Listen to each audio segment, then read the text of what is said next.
la Terre est plus exposée aux rayons cosmiques lorsque l'activité solaire diminue. Les rayons cosmiques seraient-ils responsables des bouleversements de notre climat? Ces particules énergétiques, issues de l'explosion d'étoiles, seraient-elles le fameux élément perturbateur? Le premier indice réside peut-être dans un phénomène météorologique banal, les nuages. La présence de nuages de basse altitude entraîne une baisse de la température du globe. Lorsque la couverture nuageuse s'épaissit, la chaleur du Soleil est réfléchie vers l'espace. Selon certains scientifiques, si la couverture nuageuse de basse altitude augmentait de 2%, la température de la Terre pourrait retrouver les valeurs moyennes de l'époque pré-industrielle.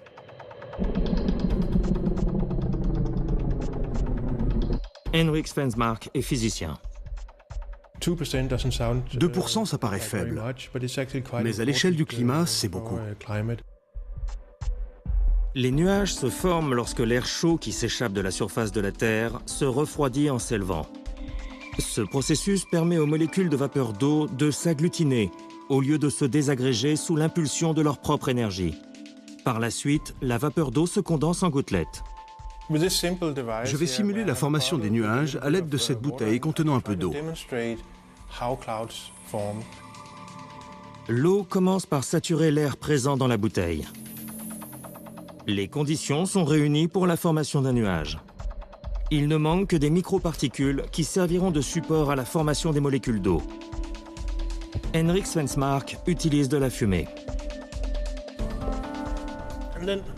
J'augmente la saturation en effectuant une pression sur la bouteille. Lorsque je la relâche, la coloration devient blanchâtre parce qu'il y a une super saturation qui colle les microparticules. C'est le phénomène de l'accrétion. L'expérience démontre que la présence de quelques microparticules dans l'air peut encourager la formation des nuages. Ce mécanisme survient naturellement dans l'atmosphère terrestre.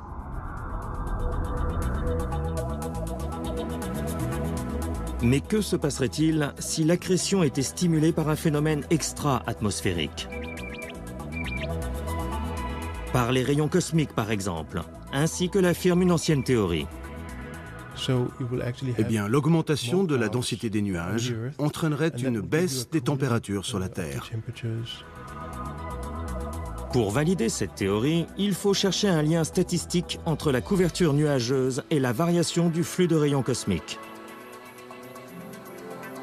Une équipe de scientifiques a examiné les données météorologiques recueillies par satellite entre 1979 et 1992, période qui embrasse un cycle d'activité complet du Soleil.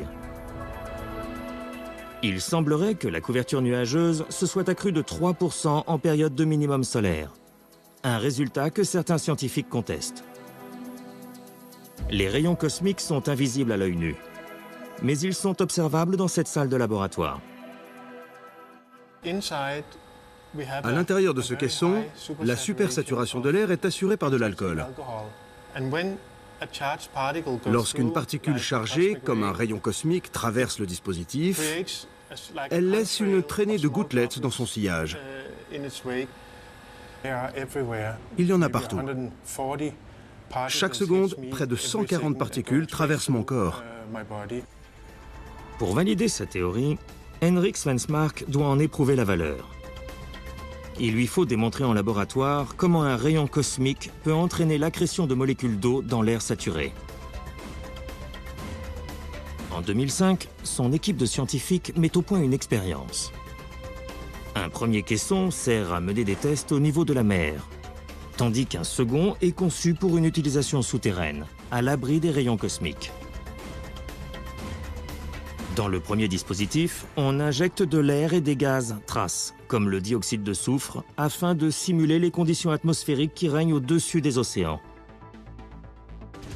Le Soleil est remplacé par une lampe à UV. Le dernier élément de l'expérience est assuré par les rayons cosmiques qui pénètrent naturellement à travers le coffrage en acier. Tandis que les rayons cosmiques arrachent les électrons de l'air artificiel, des accrétions de molécules se forment autour de ces particules chargées. Un compteur spécial enregistre les noyaux de condensation. Les chercheurs ont démontré ce qui pourrait être le premier stade de la formation des noyaux de condensation. Mais ils doivent d'abord prouver que la taille de ces particules peut croître avant de former des gouttelettes d'eau. Des recherches qui nécessitent des conditions particulières. Elles seront conduites en Suisse à l'horizon 2010, dans l'accélérateur de particules le plus puissant du monde. Un faisceau de particules accélérées, simulant les rayons cosmiques, sera projeté dans de l'air saturé. Cette expérience déterminera si les microparticules peuvent atteindre une taille suffisante pour former des nuages. Ce sera très intéressant, parce que c'est un domaine que nous connaissons mal. Cette expérience pourrait confirmer la théorie selon laquelle les particules peuvent engendrer la formation des nuages. Il y a 30 ans, rares étaient les scientifiques qui pensaient que la modulation solaire jouait un rôle quelconque sur le climat et les modèles climatiques de la Terre. Mais de plus en plus de physiciens en sont convaincus. Si les cycles solaires favorisent effectivement les mécanismes climatiques, l'activité du Soleil sera cruciale pour la Terre au cours de ce siècle. Nous commençons à comprendre les liens subtils qui existent entre le vent solaire et certains aspects de notre atmosphère. Les gaz à effet de serre engendrés par l'homme réchauffent notre planète. Mais se pourrait-il que d'importantes variations de l'activité magnétique du Soleil dans le futur constituent un facteur aggravant? Si cette activité diminue, le rythme du réchauffement global pourrait être plus lent que prévu. Plus lent, mais néanmoins inéluctable, si nous ne réduisons pas d'urgence nos émissions de CO2. Nous devons poursuivre nos efforts de réduction, parce que lorsque le Soleil aura achevé son cycle centenaire de faible activité, nous allons nous retrouver à la case départ, livrés à nous-mêmes. Nous savons que nous avons le pouvoir de modifier le climat de notre planète. Nous savons aussi que d'autres forces sont en action. Les modulations solaires sont survenues à l'échelle de millions d'années et les variations de l'énergie du Soleil vont affecter le climat de la Terre. Cette énergie est la principale force motrice du climat.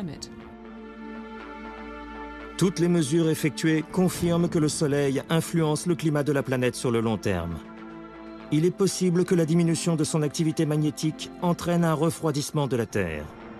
Nous maîtrisons mal les mécanismes en jeu. Mais une chose est certaine, notre bien-être et celui de la Terre dépendent du Soleil, dans des proportions que nous commençons tout juste à comprendre.